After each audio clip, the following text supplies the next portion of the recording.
G'day and welcome to this week's video. My name is Robert Gowdy from Consortium Private Wealth, and this week this is going to be a quick video just to go through some of the key things that you need to do prior to the end of the financial year to make sure you give your superannuation assets the boost they deserve. Three main things we're going through. The first is concessional contributions. So what makes a concessional contribution? Well, that is where money goes into your superannuation, and that can be an employer contribution, the 10% that your employer put into your fund, that is taxed at 15%.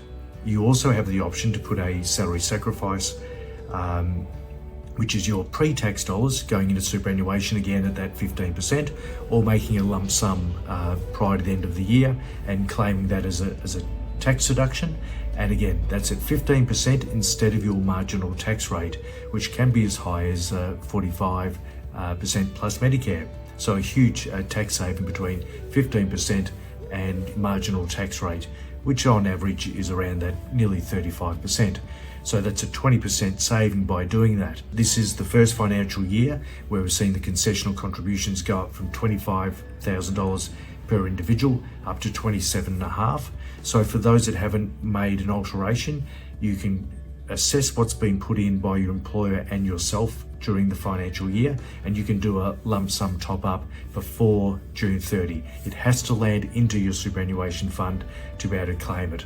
And you need, if you do that as a lump sum, you need to complete an intent to claim form.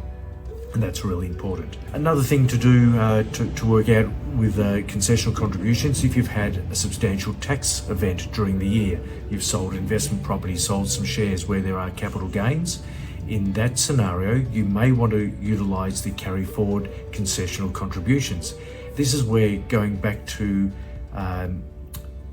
2019 financial year, any concessional contributions for that year and the years up to now that you haven't used of your 25,000 concessional cap, you can use that to bring down your income tax.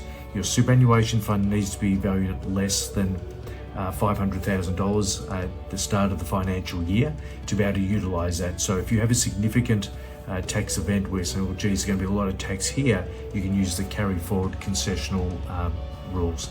I would recommend seeking advice on that. The last two is, of course, co-contributions. That's been about since the Howard Costello government many years ago, where if you put a maximum contribution of $1,000, the government will give you $500. That is a 50% return on your money.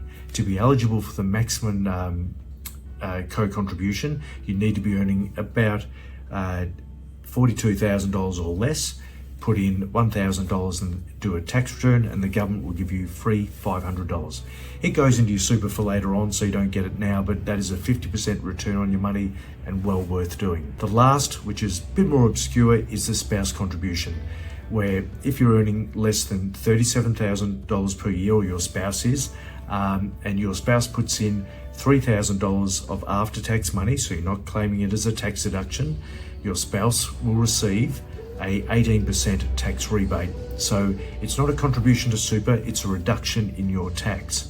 And that is that 18%, and assuming that you're earning less than $37,000 and your spouse puts in the maximum $3,000, that is $540. So again, some easy wins for little output. So for the grandparents out there that are feeling very generous, and like a lot of grandchildren that are at university working part-time, and they don't breach the $42,000 total income, taxable income, and when you run out of things to buy them, when they've got everything already, it's a great opportunity to perhaps put some money into their superannuation on their behalf as a personal non-concessional contribution, and making sure they do a tax return. Then they're a chance to be eligible for the co-contributions.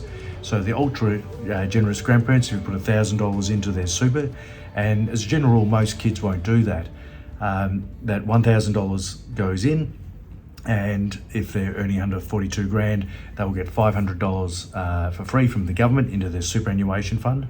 So that is $1,500 in their super fund, compounding over the next 30, 40 years, and this will have a tens of thousands dollar impact to their superannuation fund. So well worth doing for the generous grandparents out there, or parents. Thanks very much for listening, and we'll see you next week. Cheers.